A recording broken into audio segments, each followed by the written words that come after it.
In this presentation for the Onyx RIP, we're going to take a look at downloading, installing, and configuring printer drivers. We'll discuss different placement strategies. We will go through some of the features with quick sets as well as job editor. And we're going to discuss the spot color replacement, and we will also take a look at the cutter data setup requirements. We'll begin at the Onyx website, onyxgfx.com, and in order to begin starting to download our printer drivers and profiles, we need to go to the Downloads tab of the web page. And we'll notice this third icon for drivers and profiles, and if we select that, it is required that we will have to log in. Okay, drivers and profiles. And we need to download this download manager, and this little manager software is going to allow us to select our printer drivers and allow us to download the printer drivers and the profiles. So I'm going to go ahead and begin this download process. When the download manager has been downloaded and then launched, the executable, we can see the Onyx printer and profile download manager software here. We're going to start at the very top and make our selection for our software. We'll also take a look at the manufacturer model of our printer, and then we'll make the selection for the printer model itself. Now our choices in the list below, if we select that plus button and expand the menu, we'll be able to see all of the various media profiles that have been created. So I can make this main selection with the checkbox, and I can notice at the very bottom the total file size is going to be 119.35 megabytes. And this is going to include the printer driver as well as all those profiles in that selection. Just to make a note, we could individually activate or deactivate some of these checkboxes if you were just interested in a select few profiles. We'll begin the download process. Save this to my desktop.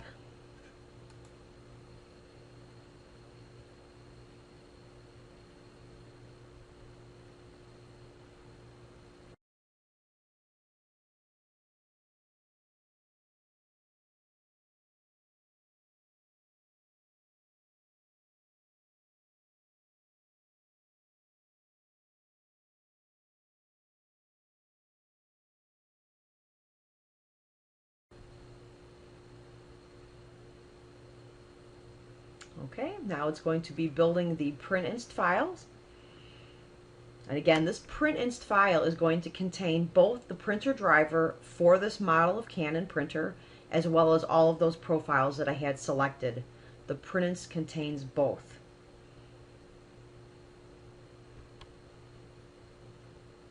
Our downloading has been completed, so I'll select OK. Now if I return to my desktop, I can see the file that has been downloaded. We can see the model name and manufacturer type as a .print.inst. At this point, we would simply double click on this icon to run the installer. Once we complete our installation of the print.inst file, we'll be prompted with this screen, and we're being asked to configure the port for that printer. And you'll notice we've got these four main styles: TCP/IP, USB printer, print forwarding, or print to file. So depending on the method, the type of printer you have, you make your proper selection. I'm going to choose the TCP/IP, and at this point I'll put in my IP address of my printer. And then we're always using, for our printers, our port is 9100. It's a common standard port setting. I'm going to select Test to test the communications. Our test found a valid IP address. In the case where this errored out as a red message and it could not find that IP address, we can just confirm the IP address or possibly double check that we're on the same domain. So at this point, we've established our communication. Going to select OK and OK again. Other areas to be concerned about or to go through and do a quick check. Perhaps there's some specific settings you want to designate for your media. And this can be different or vary from the default settings on the printer. So at this point, we could go to Media, and we could go to our options. And here we'll see a list of some of the settings for the specific printer. Now, this menu will vary depending on the printer. Some printers have settings that will control the drying time, the heat, temperature settings, speed. There's other conditions in here that will vary and be different than what you're seeing on my particular printer style. So at this point, we could make some changes and modify if we needed to make some changes for the speed or the temperature, although we can't always control this at the printer itself. So this is just another option or a setting. Modify defaults or let them be from the printer panel. Okay, so I just want to point that out as a setting. Another important factor that we need to set and control is as soon as we install our printer, we need to establish and set up the proper media we have loaded and the paper size and so forth. So while I have my printer selected, on the far upper right corner I'm going to select Change, and it is in this window that I'm allowed to make my selection for the type of material that I have currently loaded, as well as my roll size or page size. So this is another important point to raise and mention here, that we do need to set this up. What is currently loaded on our printer, I need to make those settings match. At this time, we can also decide on our placement strategy. So in our placement pull-down menu, you'll see we have a few choices. We have Conserve Media. Printing will not take place until we select the Print Now button. We have Group Jobs Together. The setting of Group Jobs Together will print our jobs side by side. However, it will not allow for rotating or reordering. So if the priority of the list in the queue of the jobs is important, we would make this choice, this selection. And then we also have a choice for print jobs individually, and that's going to trigger as soon as the jobs are ripped, the information is immediately going to go to the printer. It's an automatic send. There's no operator interaction to release the files to the printer. It's a continuous flow. So we'll take a look. I'm going to go back to Conserve Media. We'll take a look at some of the setup features we have within here. And this is going to control our specific settings for how we want to place the files on our media, how we want to control that. So you'll notice we have two triggers. Instead of us selecting Print Now, we can actually have a time-based start, and we can put in a certain amount in seconds, and that would then begin the trigger when printing will be released. Or we can specify by percentage full. So when we are 95% full on our media, release the print queue and let those files be printed. If they're both off, you'll notice printing will only occur when the Print Now button is pressed. We also have some justification settings, left, center, or right. And again, over on the right here, you'll notice my print preview for the width of my media, 24-inch roll printer. I can see I'm placing my files to the left. So we can change this to center and to right. We can also offset the left edge over and top down. So if we needed maybe a 1-inch space at the very lead edge and on the left, we can control that. We also can control a left and a right gutter. So this will be a non-printing area, 1/2 inch for example, left side, right side, 1/2 inch on each will be a non-printing area. So whatever types of conditions we might need to control, we can set these. And we also have a feature to flip every other tile that we're printing. In our Options tab, here is where we can control our placement strategy.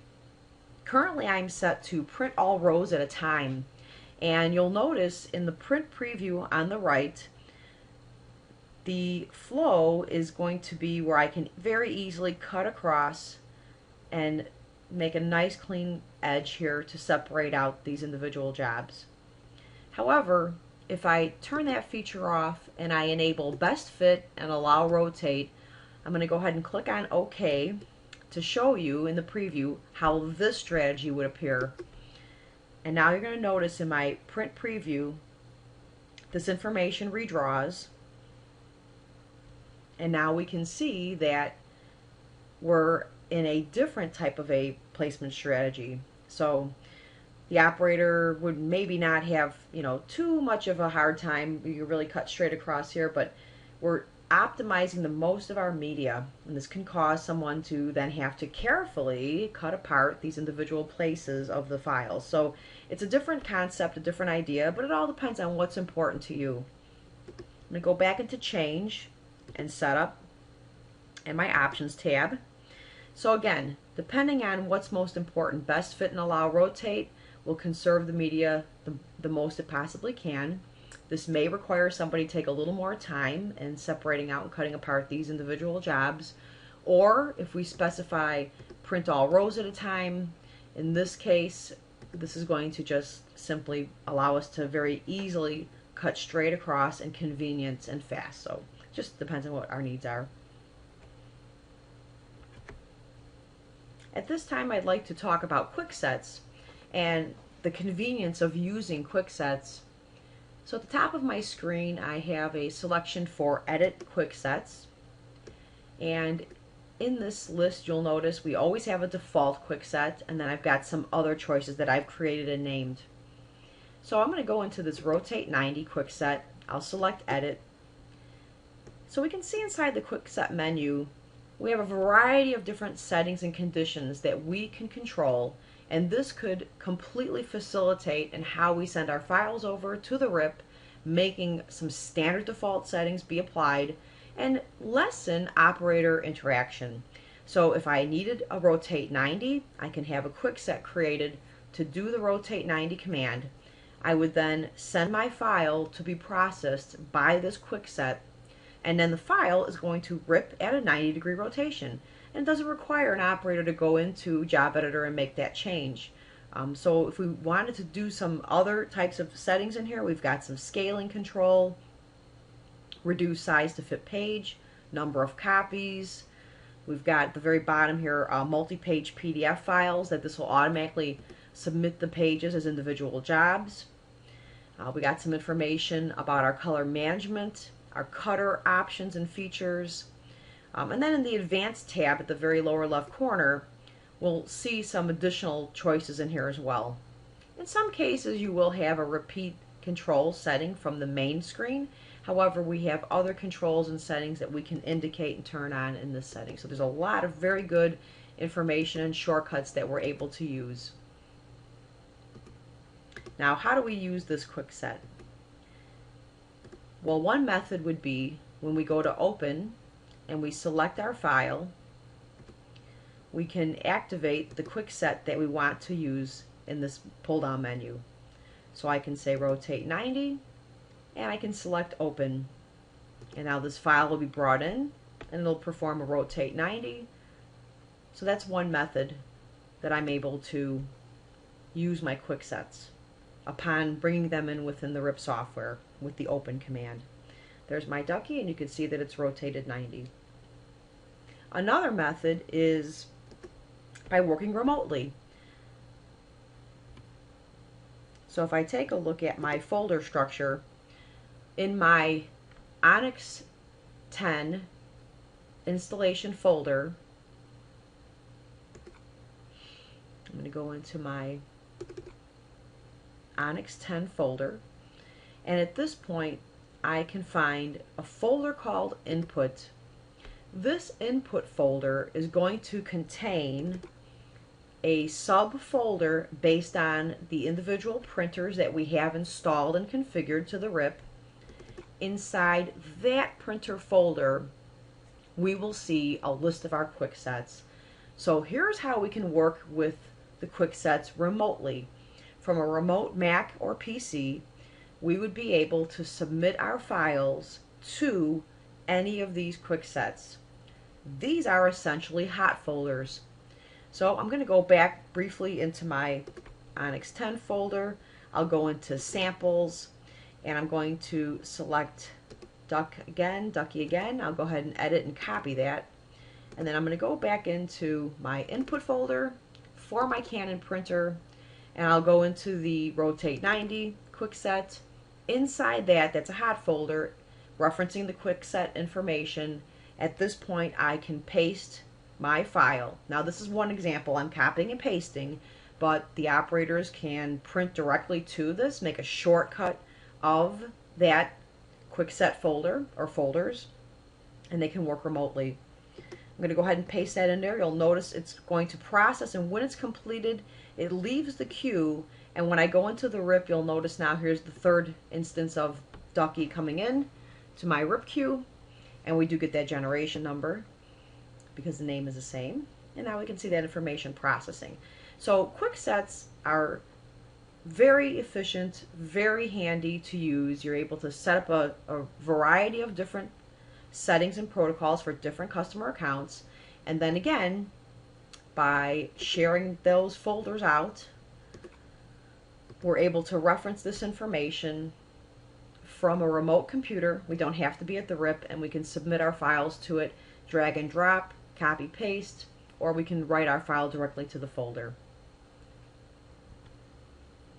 Now in some cases we may have a definite need to make some edits to our file. So we can bring in a file. I'll go to open. I can make my selection, and I'll go ahead and set the default quick set. And then I want to point this out, the setting of open in job editor.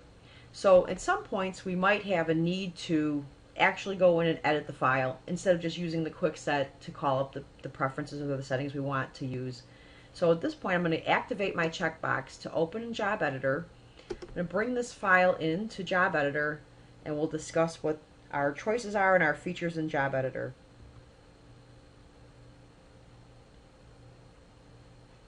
Okay, so in job editor you'll notice we've got a series of different tabs across the top, or we can go in and make changes. The purpose of job editor is simply that, to edit the job.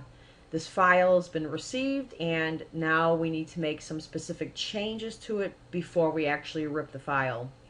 So in the printer and media tab, we're able to change what the media type might happen to be. We can, if we had a variety of print modes, we can change the print mode setting here. We can also control our color management settings. And we can also apply cut data, cut contour information. In our preview tab, we have some specific settings for scaling, changing our size, changing our orientation. We can rotate our file or mirror it. So we do have some of these conditions to make these changes. And of course we have this apply button where we can hit apply to actually apply the change we made. So if I told this rotate 90, I would select apply. The file is then processed, and then we'll see the rotate 90 take place. We also have in our tiling setup tab, we can enable tiling. And again, tiling would be used if the file is larger than the dimensions of our printer media. So I'd have a need to tile this. I'm able to set up the tile. Also, I could submit them as separate jobs, and then I can control my tile line markers here. I can drag over my guidelines for where I want my tiling to take place. I can also select that first column line again, and I can come in here and put in a specific value manually. Now I do realize this is a smaller file size, but just to give you an idea of the methods by which this can work. Okay, I'm going to go ahead and disable those settings. In color control, we also are able to make some specific color changes to a file. So if we felt we had the need to make some changes in the case of saturation for the primary colors, and as you see, that's the choice currently selected, we can see in this tab I can increase or decrease my wanted colors, my saturate colors. If I wanted to see the change in value, In my tools menu, I've got sample point. If I pull this menu down, I can then read and see before and after values. So we are able to kind of control and see what the changes are, what we want to make here. So we've got some primary color changes. We've got color and gray levels, so contrast, brightness, saturation, and then in gray levels, highlights and midtones and shadow effects. So we're able to make changes as we see we need to. White and black limits is essentially working with our digital data for what we are looking at as a color limit, white and black, 255 and 0, as well as white limit in the subject matter. We can sample a point and specify what the highlight is. Same with the black limit, sample a point and specify what the shadow area is. And we can also see this histogram. If you're familiar with Photoshop levels, this is very similar to the Photoshop levels effects. Color replacements. For color replacement, we're able to select a color and specify the color we want to replace it with. So if I had a certain color in here that maybe I sampled, let me go ahead and remove that setting, but if I sample the point and I said current color and I make a choice for that current color, then my desired color, I can select the sample point, and in my color sampler menu I'm able to pick a different type of a color. And now this information, if I close this information would be applied. Now, one area I want to mention that's very specific to the color replacements is that this is working with vector data, specifically with vector data. And if you see where I sampled this control point in this area, it's actually raster information, but it's just selected those specific pixels, and it's going to make that change. So really, this wouldn't be the appropriate application as a raster file. It's geared towards vector changes. So that's one way we can go ahead and do some sampling here. We are able to apply this as a filter, save this as a filter, and apply it in a quick set and use this over and over and over again. So we can also do that. We can go to Filter, Manager. Here's my name information, and at this point I can export this data. When I export this information, it's going to place this data. I put this to a filters folder, give this a specific name of the file, for example, or we can identify it as a cyan to green change. And now I've exported out that filter information, and in my quick set, in my advanced tab, I would be able to import that data. So let me briefly show you that setting. We'll go full circle here. I'll go ahead and I'll edit the default.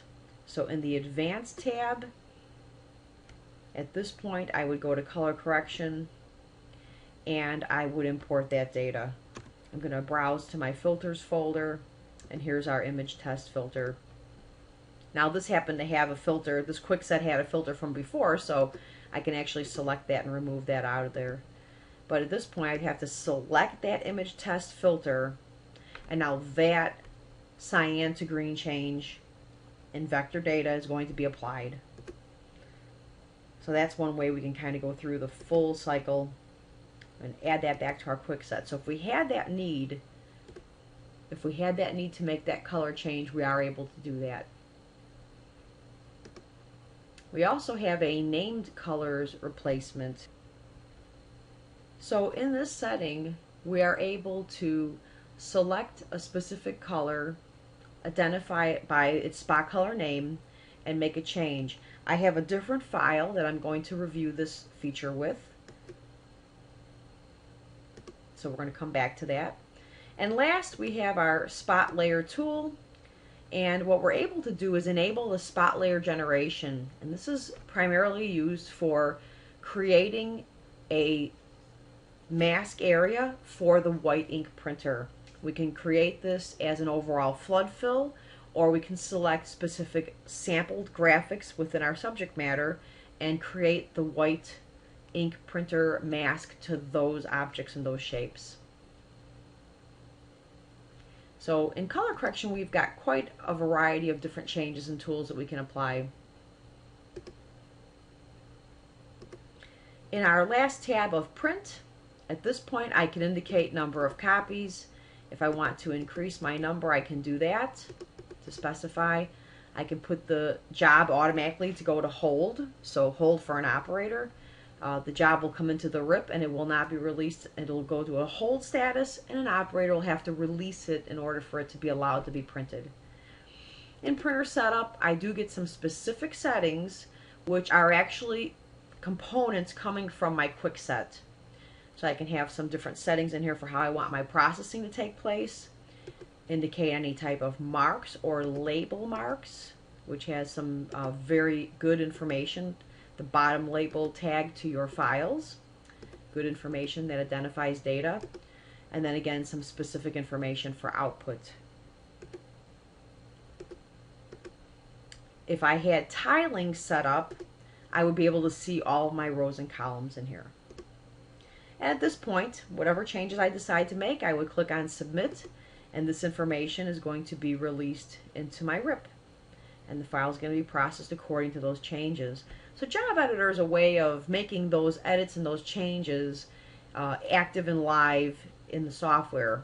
Whereas a quick set, we can have some of these default settings being applied in the quick set and just automatically be applied as the file is ripped.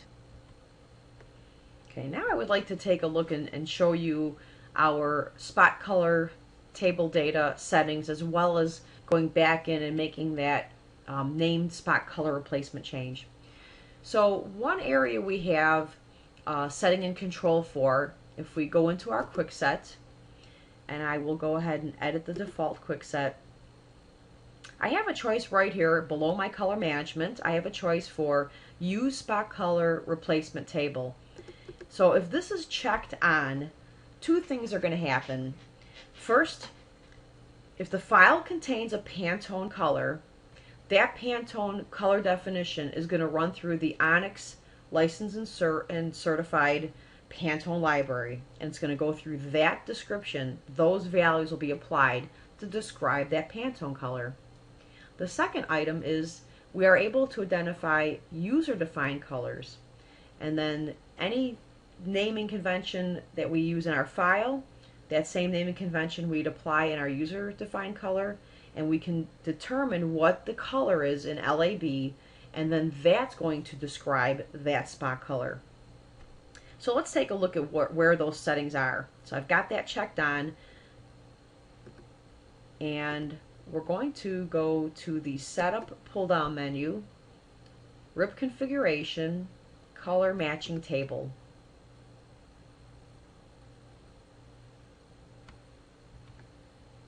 And here's where we can see those two settings that are going to be applied. So first, system defined colors. Any of our Pantone colors that we have here are going to be, these definitions are going to be applied to the file. So if we happen to have this particular Pantone named color in our file as a Pantone spot color, that information is going to go to our color matching table for the system defined colors, and our software's recipe build will control creating that color. The second choice we have is the user defined colors. So here is where we can add a color and we can give it a specific LAB value. So we would simply click on Add. We would give the name of the color just as it is named in our file. So it has to be a spot color, and however that naming convention is. And then we can identify in LAB how that color is going to be represented. So as you can see, I've made a setting in here called Cola, and I've given the values to generate that as a yellow color. Now that specific information, I have a quick set for spot color replacement. Just to show you in here, I do have my spot color replacement table data checked on in this particular quick set. And now if I go into Illustrator, here is the file that I'm referencing. So this is in fact a spot color. You can see in my color table, color tab, that this is a spot color called Cola. And if I double click on this, the recipe build is solid yellow, solid magenta. And what's going to happen is when I process this file through my RIP, because I'm engaging and use the color table data checkboxes on, this user-defined color is going to go through my definition, which is yellow, and this red will change to yellow. So the purpose of this feature, this tool in the user-defined color, is to change the color of a spot color, custom color, compared to what's in the native file. So possibly this build is incorrect and we need to straighten this out and get the proper data set in the RIP so that when the file processes, it processes by this definition. And I've made that color yellow to be a very dramatic change for us to see. So I'm going to go into my RIP and I'm going to bring in a file, that file that I have set up with the color information. So I've got named spot color replacement EPS. I'm not going to open this in Job Editor, but I am going to use my spot color replacement table, which has the checkbox active, and I've identified COLA as a yellow. And now when I bring this information into my RIP and it becomes processing, I'm going to select the file, and we'll notice over on the right hand side our preview is going to be generated, and we'll clearly see in the preview that that box that was red is now yellow. And now you can see that COLA spot is a yellow box. So that's one way of changing the characteristic of a color. We can control that in our RIP. We can set that user-defined color up and make those changes to be applied to the file. So that's one method of establishing a change. Another choice we have is in our job editor. So I'm going to select this file, and over on the far right side I'm going to launch this or edit this in job editor. Okay, and I'm going to go to the color correction tab, and I'm working with my vector information. I'm going to select the named color replacements feature. So at this point what I would be able to do is I can select my sample point, add my sample point. In this pull down menu I can see the data that's defined here. So perhaps I'm going to take that Pantone 485 PC spot color, and I'm going to change it. This desired color currently is just defaulting to white. You can see that in the background, it's already picking up that data, but I'm going to sample or change that data, and I'm going to move my cursor in my color window to a different color. Close this out. Now in order to get this to take place, to be active, you'll notice at the very bottom, job must be re-previewed before any changes will be applied. So what we need to do is go back to that preview and size tab and just hit the apply button. And now you'll see this red color is going to go to that purplish color that I selected, that I changed. So that's a way, color correction, that's a way that we are able to take a named spot color. So we're not clicking in the subject matter. In the case of color replacements, we can click in the subject matter, sample that vector color, and then change it to something different. In this case, we're dealing with the named color replacements, and we're actually able to identify the spot color data within the file and make some type of a change. And again, at this point, I'm going to go ahead and hit print and submit this file. And when this is done ripping and we see our preview, we'll notice that we have that purple color box in the corner as well.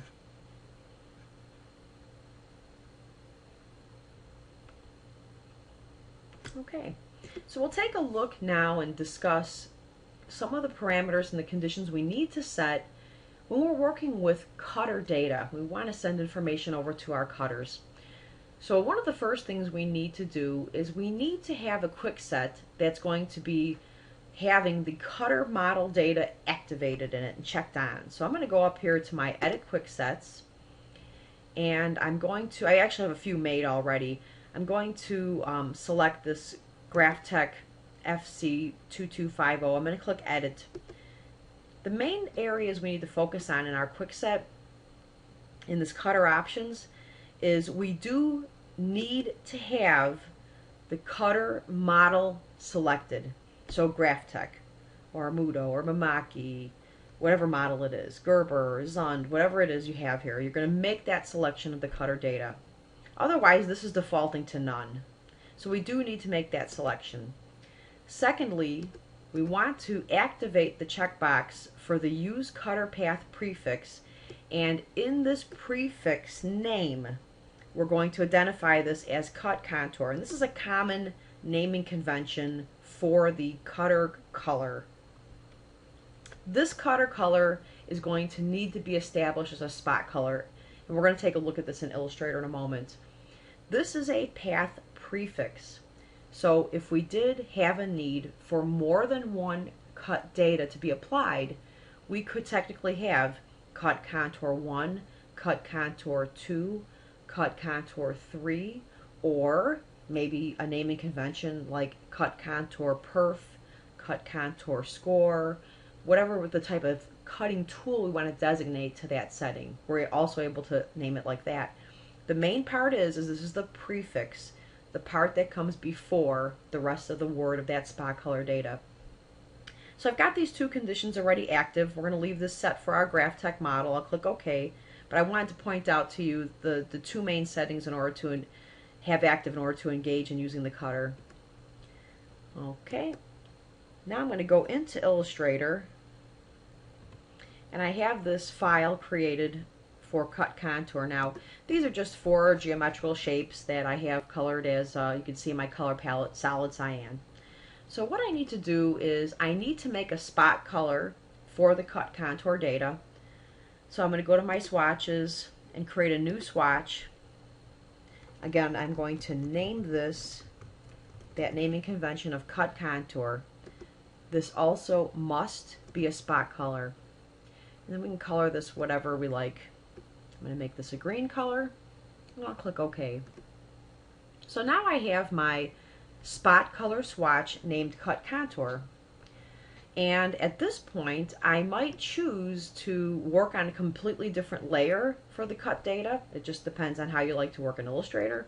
However, I'm going to select these objects. I'm going to copy them and paste them in place. So I'm basically duplicating those shapes.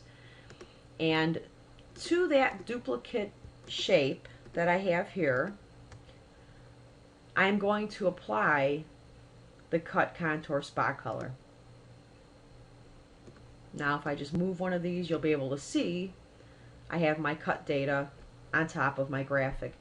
It's exactly in the right shape and place, so this green cut contour data is going to be the data that's sent to the cutter, and the cutter then will know to cut out the shape around that's designated as that cut contour green. It's going to go around and cut that data out. So instead of filling with the cut contour, I could have applied a stroke of the cut contour color. In that case, I would have controls for that stroke, if it should align the stroke to the center, to the outside, or to the inside of those shapes. So keep that in mind as well. So at this point, I have my basic cutter information, and now I would save this file.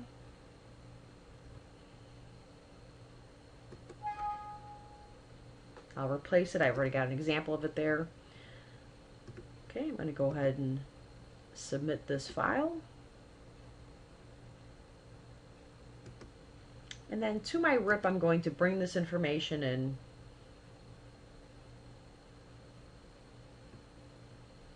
My cut contour EPS. I'm going to apply this to the Graphtec cutter quick set that I created specifically for this.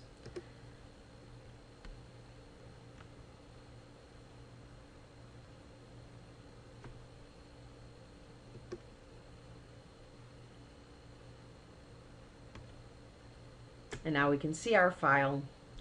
One point I want to raise is that you will not see the cutter color information in the preview.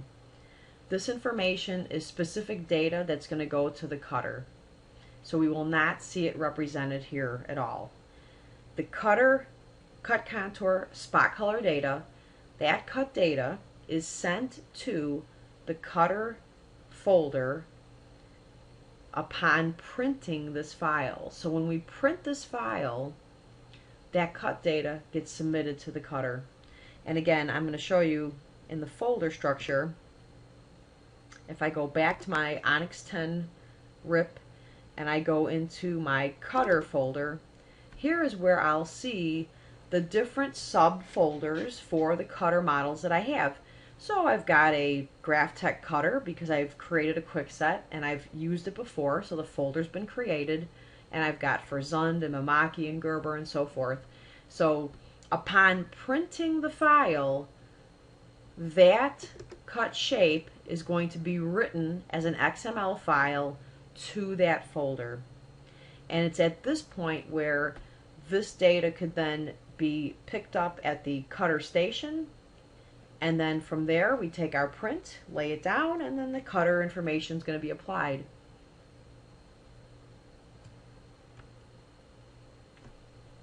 And if we had more than one cut shape that we want to designate, we can take these shapes and enlarge them or reduce them or whatever we need to modify for that cut area. We can make another swatch color, cut contour 2 or cut contour perf or something to this effect. Some different naming convention, but definitely with the cut contour in the prefix. We can even have it on a separate layer if we choose to. It's your choice. It's just an Illustrator feature. We can also have it as a separate layer. And then at that point, those different cutter prefixes that are there will be registered into our cut server software, and then we're able to tell cut contour to be a perf cut, cut contour 1 to be a score, or whatever the different designations for the cutter blade that we want to apply. So that feature comes in very handy as well. So just to show you some of those effects, I've launched my cut server software. And if I take a look in my GraphTech, I have another example of a multi-shape selection. And so here we can see the layer cut contour and the layer cut contour 2. Now if I had my device actually connected, I would be able to make my choices in here, you know, and say here's what I want the cutting information to be used. So I can indicate, you know, what those settings should be, score or perf or whatever the tooling is. I'd be able to identify that data. And at that point, I'm able to reference what that cut contour, spot color, what blade type, what cut style should be applied to it. And then the very bottom center here, we've got cut now, and then that information will be released, in this case, to be sent to my GraphTech. And if I click on this little gear, configure cutter, this is going to let me see the specific information about that cutter. So I don't have one connected, but if I did, technically you'd have it hooked up with either your serial communication or your USB port information. I'm doing a cut to file as a quick example. And again, we can add the different types of cut information here, or that information could get pulled up directly from your device. Now, different models will be a little bit different as far as the configuration goes, but for the most part, it's your communication line and the type of tooling you want to use for the cutting.